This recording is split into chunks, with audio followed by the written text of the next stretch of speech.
kind of an incredible story, and so I'm going to make myself available after the service because it's a story this big, and you know how pastors are with their guests. They give you this much time to tell this big of a story.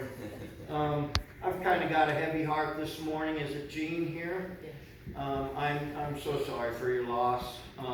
We were in prayer meeting here on Wednesday when the pastor got the word, and he immediately wanted to leave and be with you to comfort you and your family. And we had put in a prayer request from one of my good friends back in the St. Louis area where I'm from, and he did pass away on Friday from the COVID. Great Christian brother. And so with heavy hearts and rejoicing, I share with you this morning. I don't know most of you, but I can say that I love you because of one person. Amen. And one God. So I hope by the time that we all leave our gathering and this time this morning that you love me a little bit more, and you love those that you're sitting next to, and each of us that are in the building, and that we take that love out into our communities, into a world that's so longing for love, but they're so lacking. So in November 12th, 2019 was the best day of my life. It was also the worst day of my life, but it was the best day of my life. I want to say Charlie, here 88, and just know, no, not Charlie, Richard, is, I thought I heard he was 88 and has recently got to know the Lord. Yeah. Well, I'm going to tell you about the love that he's going to spend the rest of eternity in, and how the Lord showed me. So on a Sunday, November 10th, I'm getting ready and I'm going to church, and I have a sore throat. Driving on the way to church, I thought, I've got strep throat, I can't go in. So I went into a little, one of those quickie medical marts, said I have strep throat. You could see swelling on my throat, you could see a spot inside. Doctor said, there's nothing wrong with you, you probably just have an upper respiratory situation. Go home and you'll be fine.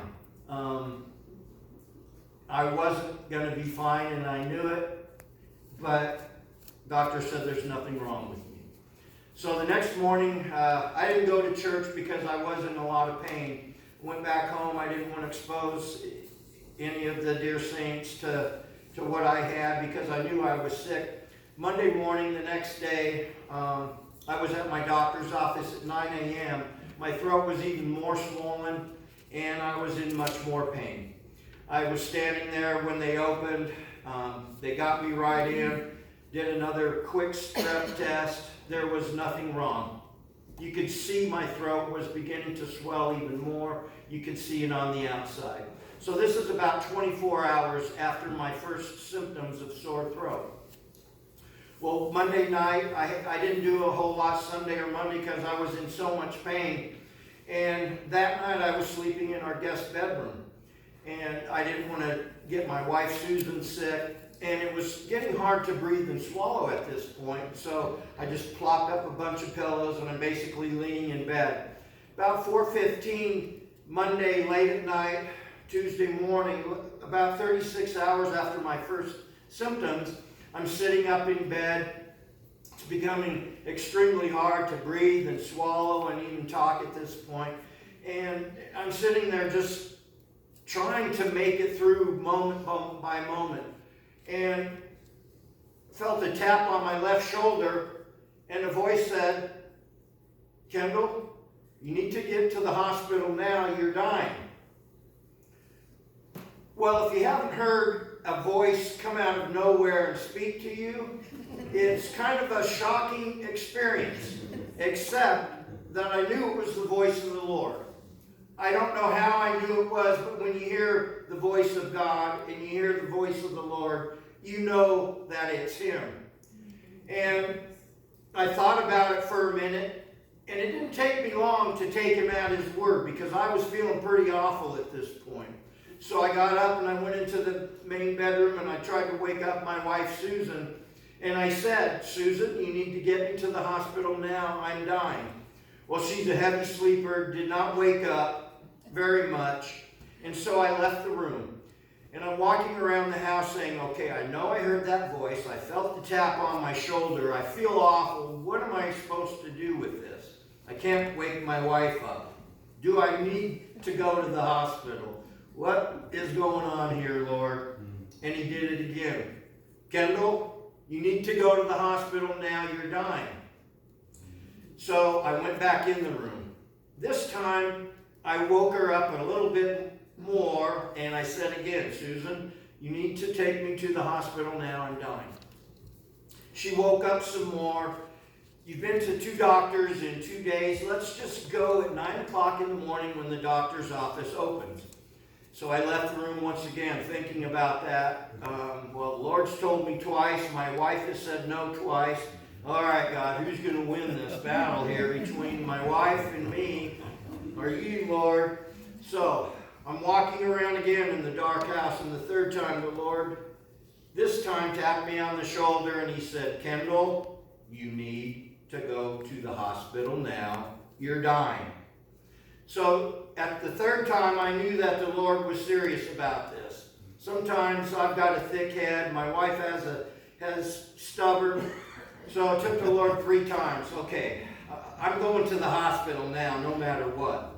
So I turned the bedroom light on, and at that point, my wife was convinced that I need to go to the hospital. So by the time we got there, which wasn't more than 10 minutes away, I couldn't get out of the truck that we were in. They came out with a wheelchair and wheeled me in. I was in the hospital for not too long before they realized I was in critical condition. My throat I had gotten 2 poisons. The virulent form of Staphylococcus, which is MRSA, was in my system, and the virulent form of strep that becomes anaerobic, meaning both of them didn't need oxygen anymore to survive like they would do on our skin or our throat, but it entered into my throat. Don't know where I was exposed or how it got in my system, but now my throat is swollen out to here, and it's like an anaconda is wrapped around my neck. There was so much poison from my middle ear to below my collarbone. And I'm waiting for the ENT surgeon to come in. And as soon as the doctor gets there, they're going to rush me into the surgery room and do surgery, because at this point I cannot swallow. My blood pressure has dropped through the roof, and my oxygen level is beginning to drop because I'm not getting air into my system. While I was waiting for the surgeon to come in, they moved me out of the emergency room, and I had the line hook in my wrist so they could move me right in, put the medicine in. All the machines hooked up, my heart rate, breathing, oxygen level. So as soon as the surgeon walked in, I'm going in there to get surgery, because at this point, oxygen and air can barely get by into my lungs. So I'm waiting for the doctor to walk in, and I'm there, and the nurse keeps crying and leaving, and I didn't understand why later. It's because all I could say at this point was help. And the nurse couldn't do anything. And so I was slowly dying. So I saw the surgeon walk in, do a quick stop and chat with the anesthesiologist, and they went their separate ways. I knew I was going to find some relief soon and get some medication. I was going to be able to breathe and swallow, and I was going to be made whole. So I closed my eyes. At that point, 7:21 a.m., I'm looking at a large clock. I closed my eyes and I went to sleep. But I didn't go to sleep. I died at that very moment. My heart stopped. I had no oxygen in my blood. My respiration stopped. I had no blood pressure. Everything stopped. Because the oxygen at this point and blood to my brain had been shut off, and I was so full of poison, that poison was going straight in my carotid artery into my brain, and there was so much poison in my throat, no oxygen, nothing could reach it. So I was in septic shock also. So my kidneys, my organs shut down all at that same moment. So I'm from the well, I'm from Oregon, but I live in the Show-Me State now. So I do have all the medical records and doctors' reports, and I've went over this many times with doctors and reports to find out what happened to me. I was dead for 6 minutes. It took them 6 minutes. They had to do an emergency tracheotomy, put a tracheostomy tube in. One doctor worked on my throat, one worked bagging me, and another one got my heart started. When I opened my eyes after going to sleep, I opened my eyes in the ICU. And I hear the doctor saying, Kendall, you were about 1 or 2 minutes away from being dead. Because we have to bring you out and we almost ran out of time. Now normally that would be an interesting situation to hear. That, oh, you were dead, we had to bring you back, that's why this tube is in there, that's what it's breathing for you. But that wasn't the most interesting thing. And that wasn't what was on my mind. It was what happened and what I experienced when I was dead, physically dead. I didn't die, I was alive and I was immediately with the Lord. They call them a near-death experience. Well, after going through it myself, I call it a death experience. Because you have to die in order to go to eternity and be with the Lord. And so I'm thinking about that as the doctor's talking, and I look over to my left, and I didn't care any about what happened, why I was there, because I'm thinking about what I had just experienced. And I look over and I see my wife and 2 of my grown children, and the first words out of my mouth were, and this is a miracle, the beginning of the miracles. I had surgery inside my throat all the way around, from up here to below my collarbone. I have a tracheotomy and a tracheostomy tube.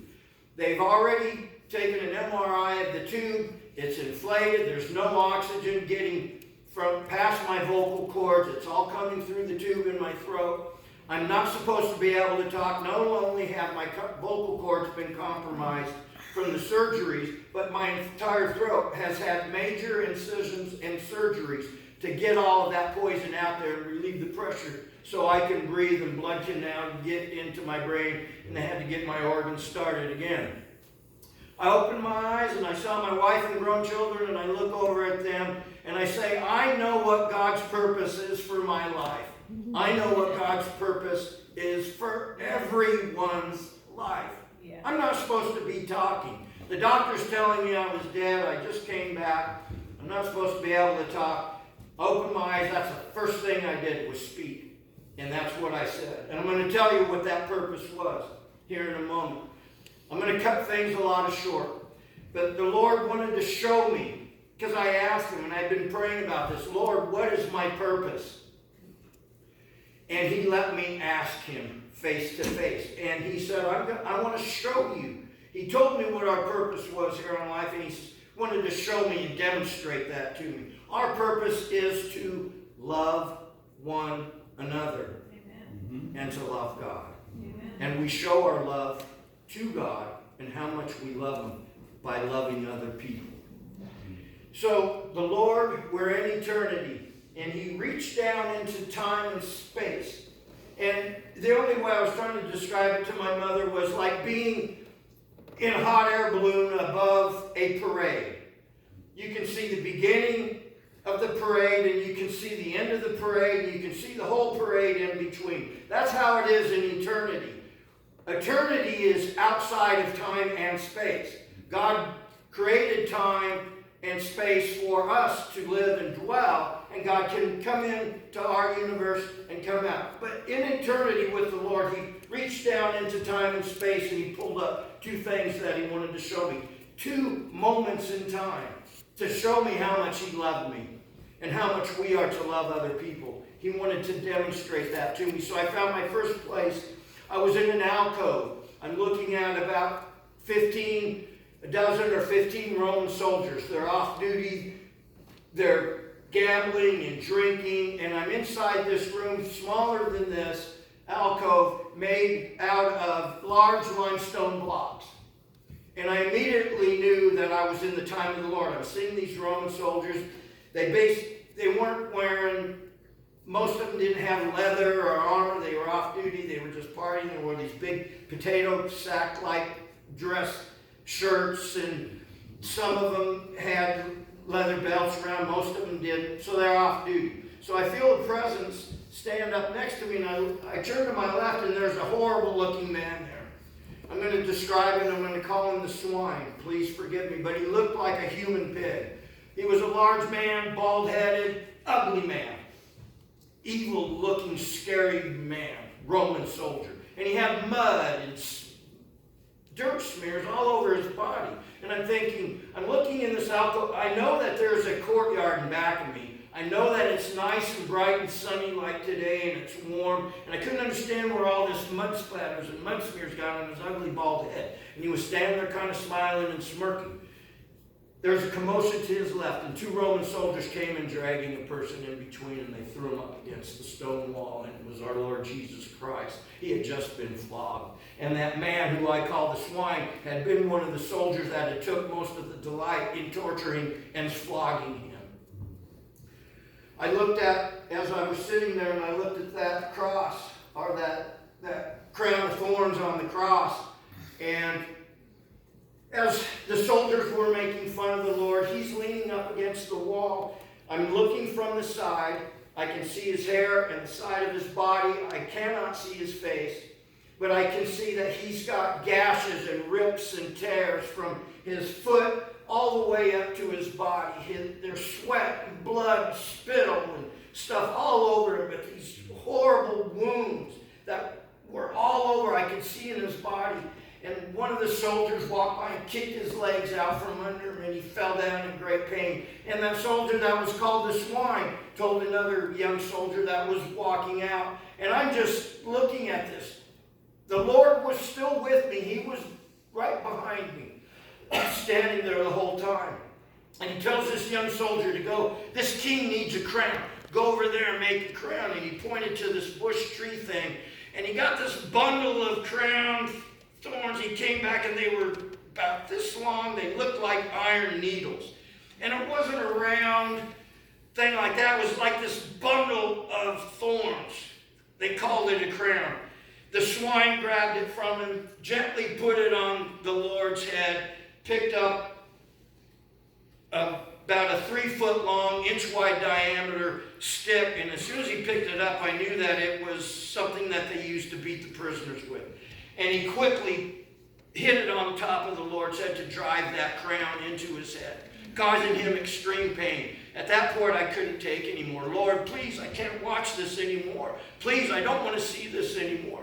I know you love me, Lord, but I can't take this anymore. So the Lord put one hand on my right arm and another hand here, and he took me to the next scene that he wanted to show me, to tell others about how much he loved us. And I found myself above the cross. And everything is in dark shadow. And I was confused by that for a month or two. Everything was dark, huge, just thick black dark clouds, just one little strip of blue sky up there. So everything was in dark shadow, but I'm above the cross, I'm looking down, and there's the Lord. And I'm wondering, why is it so dark? Just a minute ago, it was bright and sunny. Now it's dark.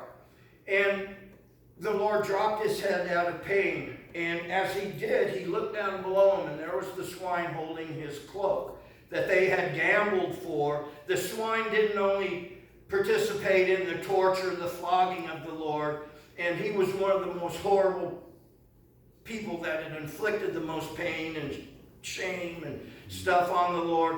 And he was standing there holding the Lord's cloak after winning it, because they didn't want to divide it, so they gambled for it. And when the Lord looked down at him, that's when he said, Father, forgive them.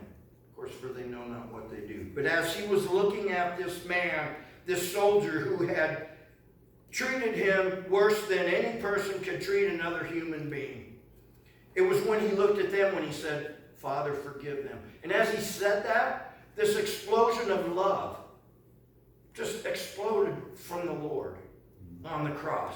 And it went through me, it went around the earth, it went into our space and sky, and it went into the universe, and it went through all of eternity. I don't know how to describe eternity, but I could see all through eternity was the love of Christ covered and filled everything. So I'm gonna cut it short at this point. So many miracles in the hospital. I was supposed to be bedridden for quite a while, not eating solid food for up to 3 months. I was going to have physical therapy because the poison destroyed all the muscles in my neck. I was supposed to have speech therapy, respiratory therapy. 7 days later, when I walked out of ICU, I walked out on my own with no physical therapy. And the very next day, I was out in the public square, literally, preaching about God's love and how much He loves us. And so I just want to encourage you. You've got the Lord's first love now. This man, saved at 88 years old, he feels that love for the first time, and he tells everybody and all of his neighbors, I want you to know Christ's love. And tying it in with what the pastor's been talking about, I felt that love physically in me for a long time, because we're talking about a love that's unfathomable. It's unmeasurable. It's just boundless and endless. There's no shame. There's no judgment. It's just complete love and acceptance. That's the love that Jesus has for us. That's why He died on the cross for us. Amen. So it was really easy for me for months to go out and go in the public square and talk about the Lord's love, because I could still physically feel it, but it began to fade. That first love you have sometimes kind of fades, right? And then that's when we got to choose to love other people. If we can love God and we can't see Him, we've got to love those that we can see. I mean, that's what we are to do. So, so many great things that happened through this. I know it's kind of hard, you know.